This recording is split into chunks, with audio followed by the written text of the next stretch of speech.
parole est à notre collègue Simon Husa pour le groupe socialiste, écologiste et républicain. Merci Monsieur le Président. Monsieur le Ministre, depuis plusieurs semaines, les Français prennent conscience que les Mozart autoproclamés de la finance ne maîtrisent pas le solfège. Les avances et les hypothèses brutales concernant la réduction des dépenses publiques se succèdent et font saigner d'inquiétude les oreilles de nos concitoyens, des élus locaux et des hommes et des femmes qui travaillent dans la fonction publique territoriale. Et pourtant, la part des dépenses des collectivités françaises est nettement inférieure à la moyenne européenne. Et pourtant, nos collectivités sont exemplaires, qu'il s'agisse de la dette, de l'investissement ou des services publics. Mais les nuages s'accumulent à la suite de vos décisions.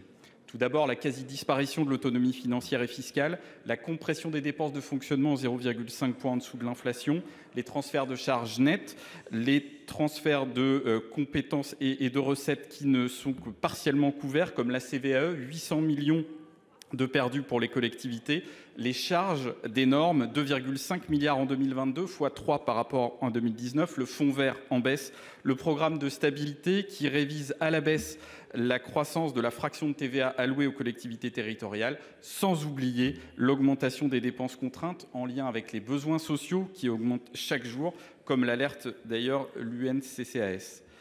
Et face à cela, nous avons eu un rapport de l'inspection générale des finances qui insiste sur la mutualisation, alors que nous prônons et nous sommes attachés les uns les autres à la libre administration des collectivités.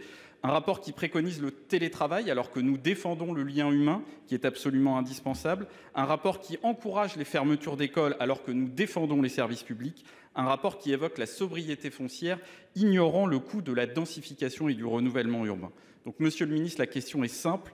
Quel sort votre gouvernement entend-il réserver aux collectivités territoriales? Je vous remercie.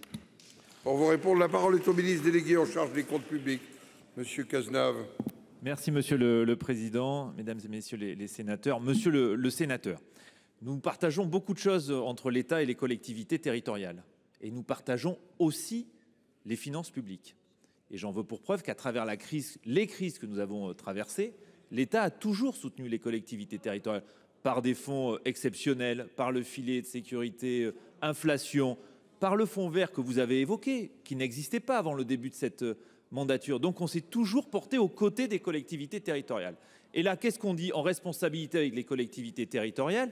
On doit ensemble redresser les finances publiques. C'est l'intérêt de l'État, c'est l'intérêt des collectivités territoriales, c'est l'intérêt de la sécurité sociale.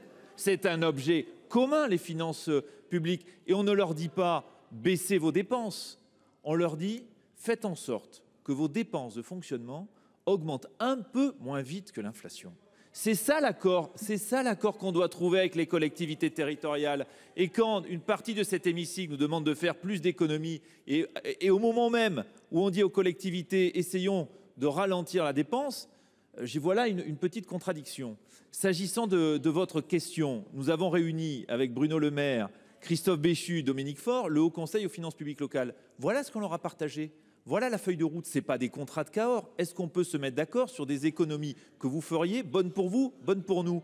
Vous avez notamment le maire de Charleville-Mézières, Boris Ravignon, qui a été saisi d'une mission pour identifier où est-ce qu'on peut faire des économies ensemble. Éric Woerth, le député qui a été chargé par le président de la République d'une mission, chargé justement d'identifier des transferts de compétences, de quoi faire plus simple, de quoi faire moins coûteux. Moi, je suis convaincu qu'on peut trouver cette ligne de crête et c'est là-dessus que je suis engagé aux côtés de Dominique Faure, Bruno Le Maire, Christophe Béchu et l'ensemble des associations d'élus locaux. Monsieur, cher collègue Uzna.